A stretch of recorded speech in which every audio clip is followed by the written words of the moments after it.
Hello mga ka-farmers, kumusta? Ang mapagpalang araw sa ating lahat, sa inyo dyan. Kumusta kayo? Update tayo sa buhay dito sa probinsya. Sa anong mga nangyari sa mga alaga natin, sa mga tanim. I-update ko kayo. Sana suportahan niyo yung channel ko, kahit likes and subscribe my channel para ma-update ko kayo sa mga kaganapan dito sa amin, dito sa probinsya. Ayan, samahan niyo ko, puntahan natin yung alaga kong baka, saka yung update sa mais, kung may maani ba tayo o wala, tingnan natin.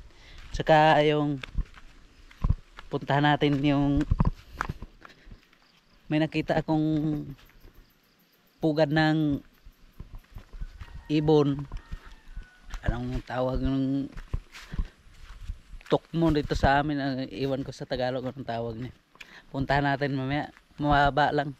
Samahan niyo ako, tara, let's go.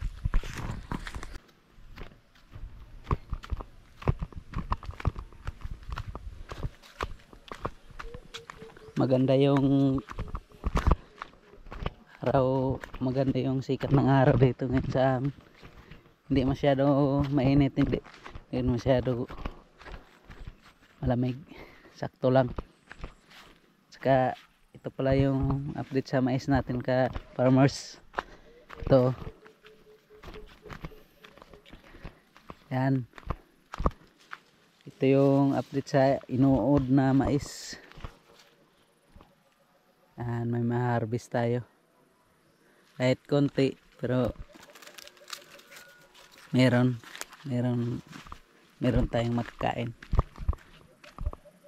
Kaya salamat tayo sa Panginoon na binigyan pa rin tayo ng makakain. Kahit hindi naman maiwasan yung mga kalamidad, mga insekto, siguro nagugutom din sila, kaya nangingain din. At dito yung mga tanim naming napper, yan, nabubuhay na sila. Tsaka sana lumago. Kaya ito yung sa isa kong baka, yan, medyo tumaba na siya. Palabasin natin.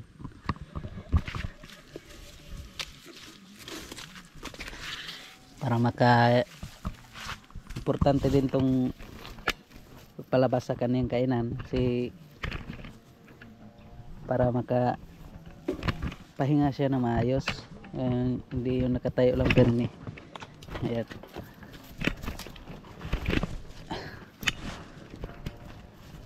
tingin yung mga ka-farmers magkano na kaya itong baka na to. Ayan, kahit yung pera, yung baka kasi tiyaga lang kailangan, saka sipag. May malaki rin kita dito basta marunong ka lang magtiyaga, saka sipag sa pag-alaga. May pera talaga dito.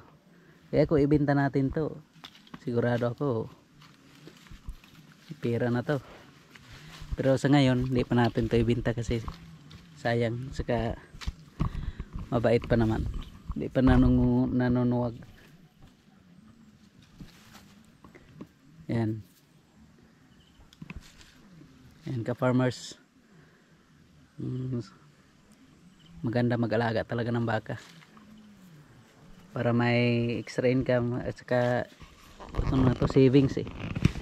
Yan, nag-invest kayo ng baka Kung may marami kayong pera, bibili kayo ng marami, malaking pera yun pag nabenta nyo ng malaki. Saka yung presyo ng baka hindi bumababa, tumataas palalo. Yan muna sa update kong sa AI natin na baka. Yan, mamaya punta natin yung isa, yung pula native, i-update ko kayo. Ay, ito naka farmers, punta natin yung pugad ng ibon dito. Yan, punta natin dito sa ito. Yan, ito lang siya nagpugad, baba lang, maabot lang nga ng aso. Ayan o, lumipad siya. Tingnan natin kung may itlog ba. Yun o, yan yung pugad niya. Yun na, oh, may dalawa siyang itlog. Wow, yung itlog niya dalawa. Huwag na natin galawin yan, pisain natin yan. Sana hindi siya malaglag, baba pa naman. Sana hindi siya malaglag. Yan, dalawang itlog. Tukmo yung tawag sa amin dito eh, yung ibon na yan. Yan yung ka-farmers, abangan niyo kung anong update dito. Day 1. Yan, day 1. Ito ka-farmers, yung alaga nating isang baka. Yan, medyo mataba na siya. Dati payat-payat nito. Ipakita ko sa inyo yung picture niya dati. Ayan po ka-farmers yung dati, yung paglagyan sa taas.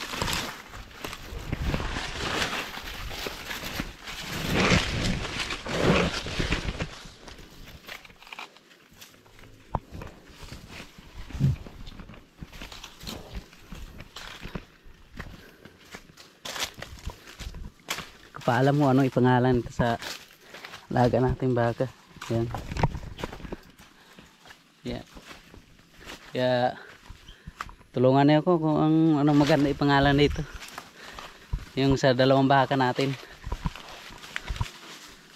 anong maganda ipangalan. Yan, babagay sa kanya. Yan, kumain siya.